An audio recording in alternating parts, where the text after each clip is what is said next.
अदलो इंसाफ ऐसा होना चाहिए कि चार लोग याद रखें और काम ऐसे होने चाहिए कि मर के इंसान जिंदा रहे। एक वाकया है कि मुलजिम एक 15 साल लड़का था। एक स्टोर से चोरी करता हुआ पकड़ा गया। पकड़े जाने पे गार्ड की गिरफ्त से भागने की कोशिश की, मज़ाहमत हुई और मज़ाहमत के दौरान स्टोर का एक शेल्फ भी टूट चुका था।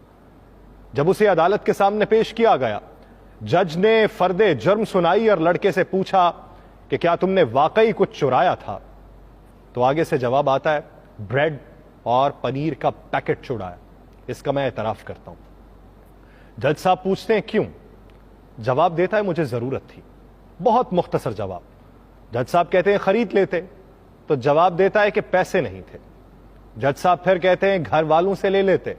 बच्चा जवाब देता है कि घर पे सिर्फ मां है, बीमार है, बेरोजगार है, ब्रेड और पनीर उसी के लिए चुराई थी।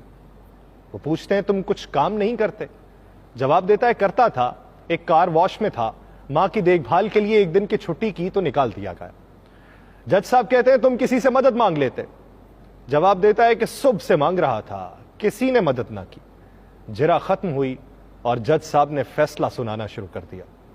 चोरी और खसूसन ब्रेड की चोरी बहुत हौलनाक जुर्म है, ये जज साहब कह रहे हैं।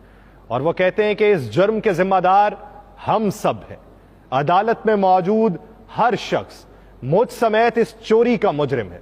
मैं यहां पर मौजूद हर फर्द और खुद पर $10 जुर्माना आयद करता हूं। $10 अदा किए बगैर कोई शख्स कोर्ट से बाहर नहीं जा सकता।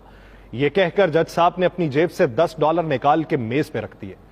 उसके अलावा उनका यह कहना था कि मैं स्टोर इंतजामिया पे $1000 जुर्माना आयद करता हूं कि उसने एक भूखे बच्चे से गैर इंसानी सलूक करते हुए उसे पुलिस के हवाले किया।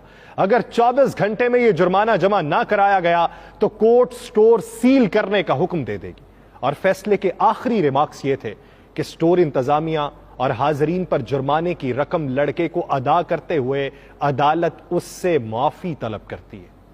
फैसला सुनने के बाद हाजरीन तो अश्कबार थे ही, उस लड़के की तो गोया हिचकियां बंधी हुई थी और वो बार बार जज को एक मसीहा के तौर पे देख रहा था।